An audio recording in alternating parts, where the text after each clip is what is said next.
Have you ever walked away from someone and felt like your soul just got mugged? Like you stepped into the room full of light and left, feeling like someone switched off the power inside you? That's not just in your head. It's not just being tired. That, my friend, is energy theft. And if you felt it more than once, if it's happening in cycles, you need to stop brushing it off. Tell me in the comments, has there been someone in your life who left you exhausted, ashamed, small, confused, or all at once? Because today, we're exposing the truth. Some people aren't just draining you, they're feeding off your spirit, and it's time to cut off their access. Watch till the end, because I promise, this might explain everything you've been feeling. The human body doesn't just operate on blood and breath. We are fields of energy, constellations of emotion, memory, belief, and spirit.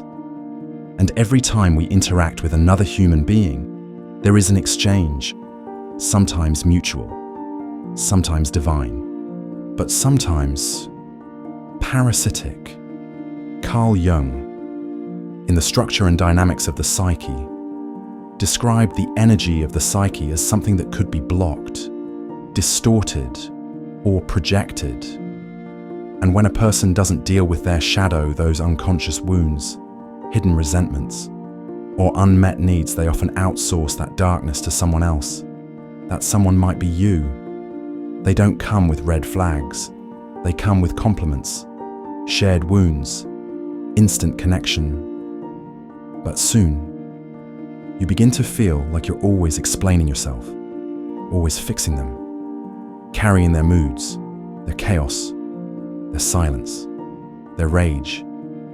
These people are not necessarily evil, but they're unconscious. And when someone is unconscious, they don't love you, they consume you. Let me tell you what's happening on a deeper level. When you are attuned, emotionally generous, spiritually open, you radiate something rare. It's not just kindness, it's presence. And people who feel hollow inside will feel your presence like oxygen. But instead of learning to breathe themselves, they'll keep trying to suck it from your lungs. They will compliment your light, then resent how much it reveals their darkness. They will love your attention, then punish you for not giving more. You will shrink around them, but they won't notice because they're not looking at you. They're feeding on the feeling you give them. And here's where it becomes dangerous. This kind of energy dynamic creates trauma loops. According to Bessel van der Kolk in The Body Keeps the Score, the nervous system records not only events, but relationships. When someone consistently activates your fear, guilt, or shame, and then comforts you just enough to keep you hoping they're not just draining you emotionally, they're hijacking your regulation system. You stop trusting your gut. You start justifying their behavior. You feel weak, needy, unsure. But none of that belongs to you. It's the fog of energetic enmeshment, and it's designed to keep you stuck. Jung would say this person has become an archetype in your psyche, often the unredeemed shadow. That means they don't just hurt you, they pull you into a story. A script where you're always the healer, the forgiver, the fixer. And if you don't wake up, you'll keep playing that role until your body collapses from spiritual starvation. So why don't we leave? Why do we stay in these cycles? Because of trauma bonding. Because somewhere in your history, chaos felt like home, silence felt like punishment, walking on eggshells felt like love, and the body remembers. So when someone gives you the same pain in a slightly different costume, it feels like destiny. But it's not destiny. It's programming. This is where we need to talk about projection. Jung writes in Ion Researches into the phenomenology of the self that projection is how the unconscious tries to process what the ego cannot face. That means if you don't heal the part of you that needs approval, you will keep attracting people who withhold it. If you don't face your fear of abandonment, you'll be magnetized toward those who trigger it. Not because you're weak, but because your soul wants to heal. The tragedy is, most people don't know they're projecting. They think they're in love. They think they're helping. But what they're really doing is trying to reclaim a missing piece of themselves by draining it from another. And if you've been the one they're draining, you have to understand, it's not your fault, but it is your responsibility to wake up. You might think cutting off access is cruel, but let me ask you this. Would you feel guilty for closing your front door at night, for locking your car, for covering your wounds to prevent infection? Protecting your energy field is not rejection. It's protection. Your boundaries are not walls. They are filters. They don't keep people out. They keep your truth in. One of the most dangerous myths in spiritual or psychological spaces is the idea that being loving means being endlessly available, that being kind means being tolerant of dysfunction, that being spiritual means always being open. No, that's not love. That's martyrdom. And your spirit wasn't made to be a buffet for anyone else's emptiness. There is a reason why monks have silence, why healers have rituals of cleansing, why prophets went into the wilderness. It's because discernment is sacred. Not every voice is meant to be heard. Not every presence is meant to be close. And not every soul is safe. Your job is not to fix everyone who is leaking. Your job is to become so whole, so self-aware, that no one can feed on you without your permission. I want you to notice the patterns. Who makes you doubt your worth? Who always leaves you confused? Who needs you most when you're finally starting to feel good again? Who flatters you but never really sees you? These people might not realize what they're doing. Some of them are wounded children in adult bodies. But energy doesn't care about intention. It follows laws. And one of those laws is this: if you don't close the leaks, you'll always feel drained no matter how much rest you get. You'll wake up tired. You'll dread conversations. You'll feel like something invisible is pressing down on your chest.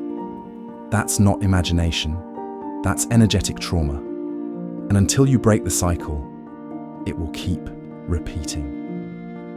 There is a better way. First, you must reclaim your center.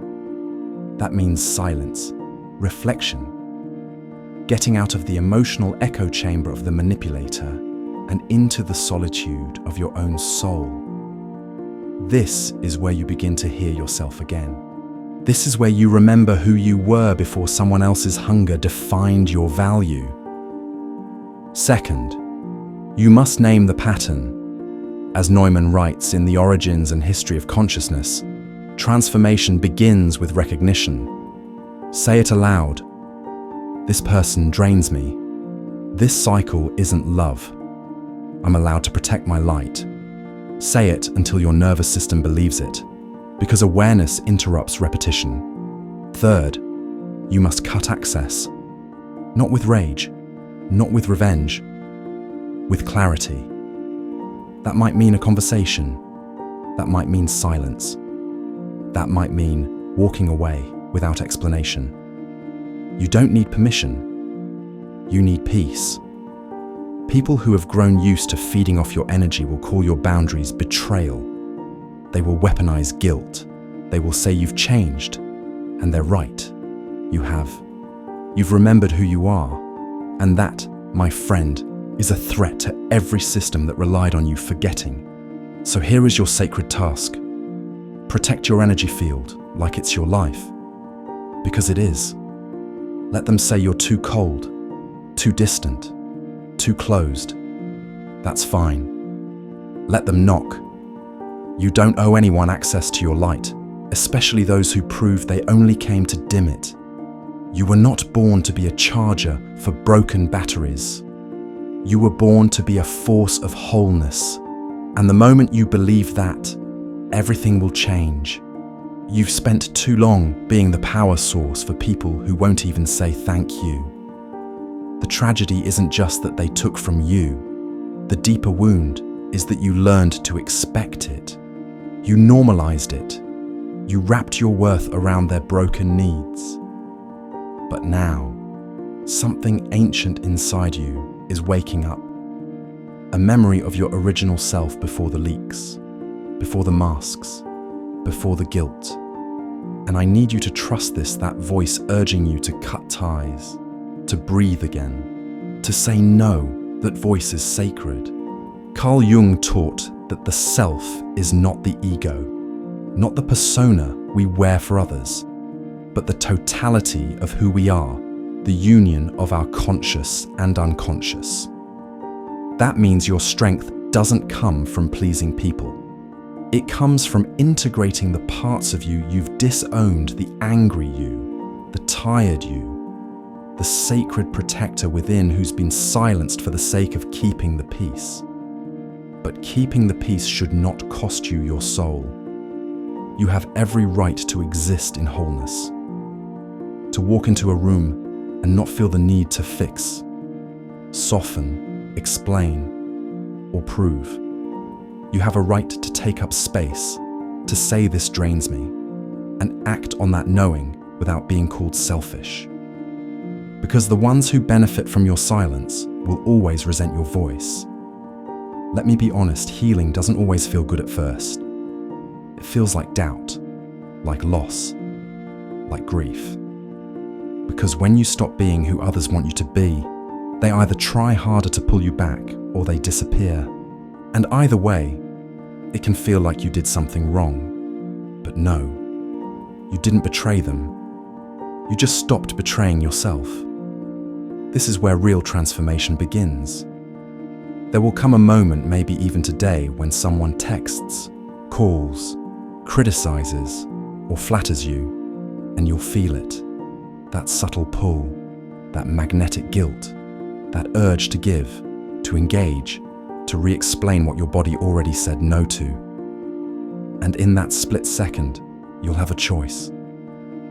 That choice is everything. If you pause, if you breathe, if you remember this moment and choose silence, or space, or no, you're not just protecting your energy, you're rewriting your nervous system. You're breaking generational trauma. You're declaring to the universe, I am worthy of clean energy.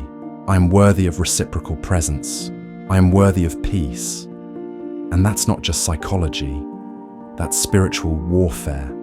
Because when you withdraw from people who are energetically leeching you, you don't just reclaim your light, you expose their shadows.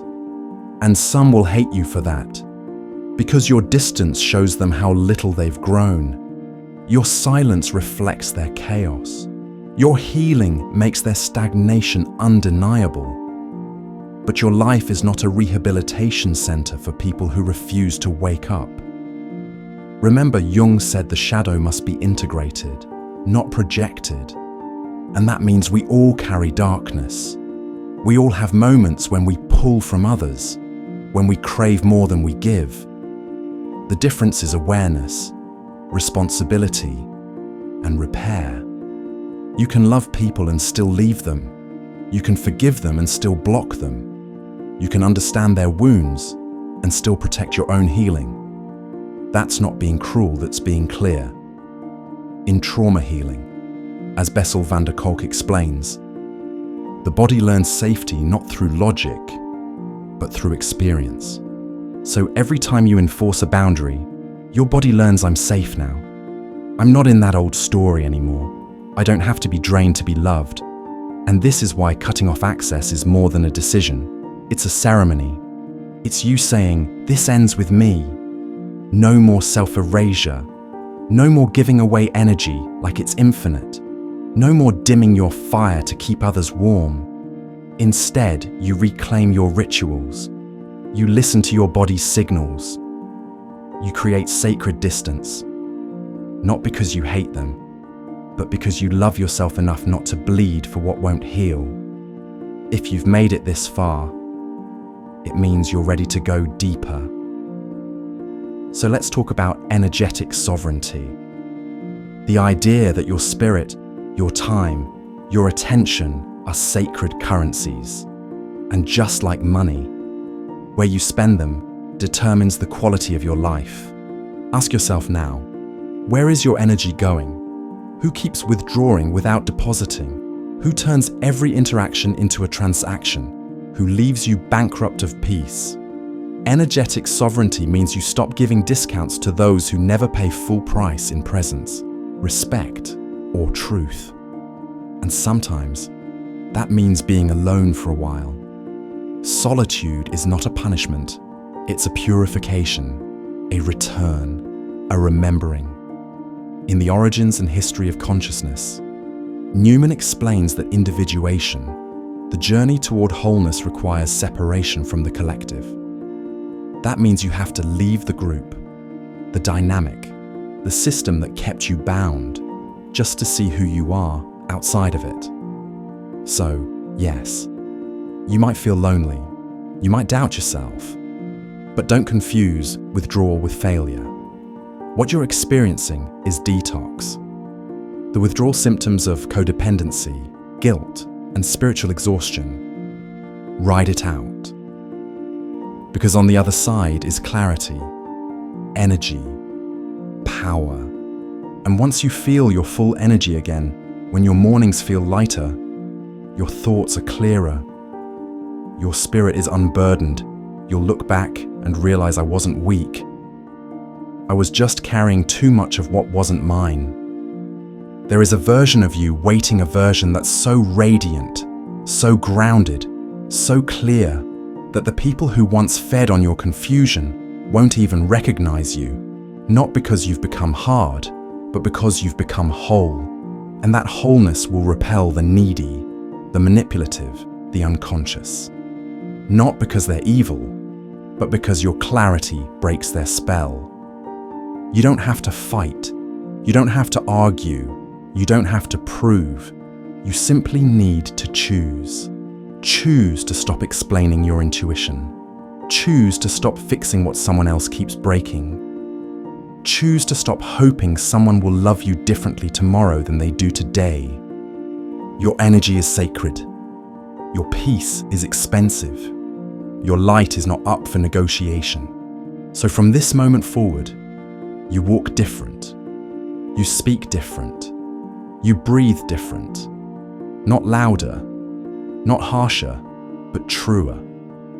And when they come back, and they will, smiling, apologizing, blaming, baiting, just remember the version of you who tolerated that no longer exists.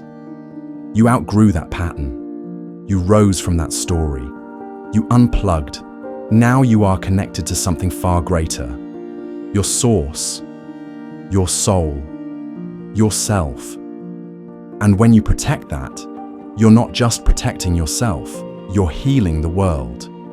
Because every boundary you enforce is a blueprint for someone else who's still stuck in the fog. Looking for the exit sign you just lit up with your clarity. This is your time. Not to prove, not to persuade, but to protect. Protect your energy field like your destiny depends on it. Because it does.